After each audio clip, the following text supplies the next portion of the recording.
জাপানে 7.6 মাত্রার ভয়াবহ ভূমিকম্পের পর এবার আরও বড় বিপদের সতর্কতা। দেশটির আবহাওয়া বিভাগ জানালো আগামী এক সপ্তাহের মধ্যে আঘাত হানতে পারে আরও শক্তিশালী ভূমিকম্প। গত সোমবার রাত 11টা 15 মিনিটে জাপানের উত্তর উপকূলে আঘাত হানে 7.6 মাত্রার শক্তিশালী ভূমিকম্প। ভূমিকম্পের উৎপত্তি হয় অমরি উপকূলের মাটির 53 কিলোমিটার গভীরে। মূল ভূমিকম্পের পর আরও দুটি জোরালো আফটারশক, একটি 5.5 এবং অন্যটি 5 মাত্রার দেশ জুড়ে আতঙ্ক ছড়িয়েছে। ভূমিকম্পের পরই জাপান জারি করে সুনামি সতর্কতা।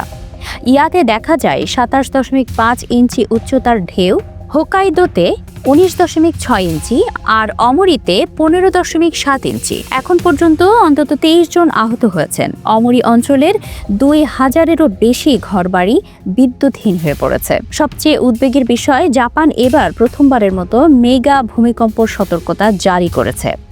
অর্থাৎ আগামী এক সপ্তাহ যে কোনো সময় আরও বড় ধরনের ভূমিকম্প আঘাত হানতে পারে বলে আশঙ্কা করা হচ্ছে।